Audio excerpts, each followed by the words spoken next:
दोस्तों, बांग्लादेश की तरफ से भारत को ब्लैकमेल करने की कोशिश की जा रही है और पानी के समझौते को लेकर बांग्लादेश की तरफ से बड़ा एक्शन लिया गया है। दूसरी तरफ अब भारत की तरफ से संकेत मिल रहे हैं कि भारत बांग्लादेश के साथ जो जल समझौता हुआ था उसमें बड़े चेंजेस कर सकता है और इसी डर की वजह से बांग्लादेश के प्रधानमंत्री जो अपने पहले विदेश दौरे पर चीन जाने वाले थे वह अचानक चीन का दौरा कैंसिल कर सकते हैं। आप स्क्रीन पर बकायदा आर्टिकल देख सकते हैं। वह चीन की जगह पहले मलेशिया का दौरा कर सकते हैं, जिससे भारत की नाराजगी ना झेलनी पड़े। जानते हैं बांग्लादेश से निकल कर आई इस खबर के बारे में डिटेल में। दरअसल बांग्लादेश सरकार ने पद्मा नदी पर अपने इतिहास के सबसे बड़े बैराज प्रोजेक्ट को मंजूरी दे दी है। पद्मा नदी वह नदी है जिसे भारत में गंगा के नाम से जाना जाता है। जैसे ही गंगा नदी बांग्लादेश में प्रवेश करती है वहां उसका नाम पद्मा पड़ जाता है। इस प्रोजेक्ट को लेकर सिर्फ भारत ही नहीं बल्कि बांग्लादेश के कई विशेषज्ञ भी सवाल उठा रहे हैं। सबसे पहले समझते हैं कि ये पद्मा बैराज प्रोजेक्ट आखिर है क्या। बांग्लादेश जिस बैराज का निर्माण करने जा रहा है वह लगभग 2.1 किलोमीटर लंबा होगा।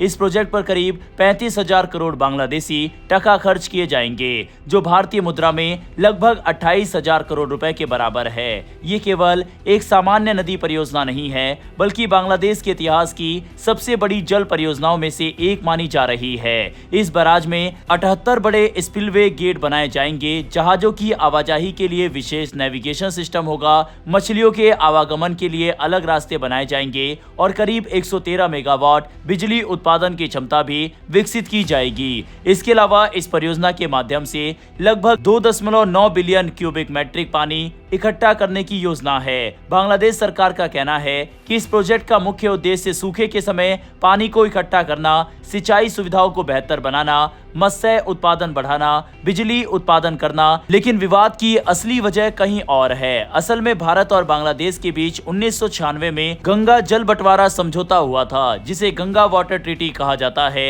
ये समझौता दिसंबर 2026 में समाप्त होने वाला है। ऐसे में कई विश्लेषकों का मानना है कि बांग्लादेश इस बड़े प्रोजेक्ट के जरिए आने वाली वार्ताओं में अपनी स्थिति मजबूत करने की कोशिश कर रहा है। बांग्लादेश के कई नीति निर्माता लंबे समय से यह आरोप लगाते रहे हैं कि भारत के फरक्का बैराज की वजह से सूखे के मौसम में बांग्लादेश को पर्याप्त पानी नहीं मिल पाता।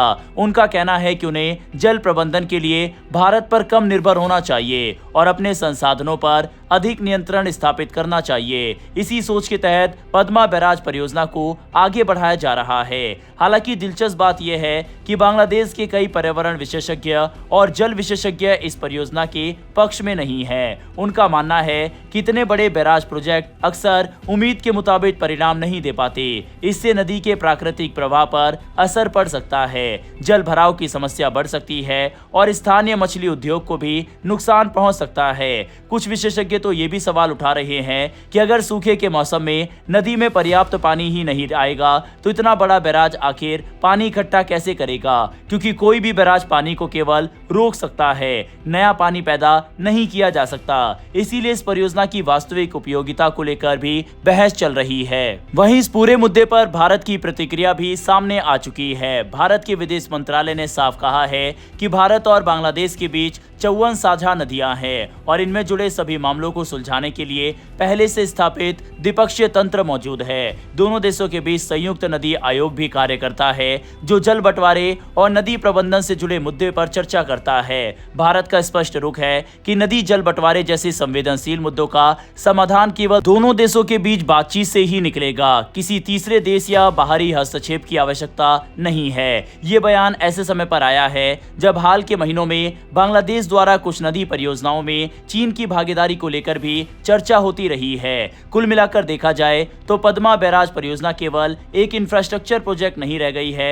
ये अब भारत बांग्लादेश संबंधों, गंगा जल समझौते और क्षेत्रीय राजनीति से भी जुड़ चुकी है। आने वाले महीनों में जब गंगा वाटर ट्रीटी के नवीनीकरण पर बातचीत होगी तब इस परियोजना की भूमिका और अधिक महत्वपूर्ण हो सकती है। वहीं बांग्लादेश के इस कदम का भारत की तरफ से भी कड़ा रुख अपनाया गया है। कई भाजपा विधायक और यहाँ तक कि बंगाल के चीफ मिनिस्टर की तरफ से बांग्लादेश के साथ चली आ रही वाटर ट्रीटी पर सवाल उठाए गए हैं और कहा गया है कि कांग्रेस गवर्नमेंट ने हमारे किसानों का हक मारकर पानी बांग्लादेश को दिया और अब समय आ गया है कि इसमें बड़े बदलाव किए जाएं। आपको बता दें कि ये वाटर ट्रीटी इस साल खत्म हो रही है और इसके बाद दोबारा साइन होनी है। बांग्लादेश को डर है कि अगर भारत ने इसमें बड़े बदलाव किए तो बांग्लादेश को भारी नुकसान उठाना पड़ सकता है। यही कारण है कि बांग्लादेश के प्रधानमंत्री अपने पहले विदेश दौरे पर जहां चीन जाने वाले थे, उन्होंने अचानक अपना दौरे को कैंसिल करते हुए पहले मलेशिया जाने का मन बनाया है, जिससे बांग्लादेश को भारत की नाराजगी का सामना न करना पड़े।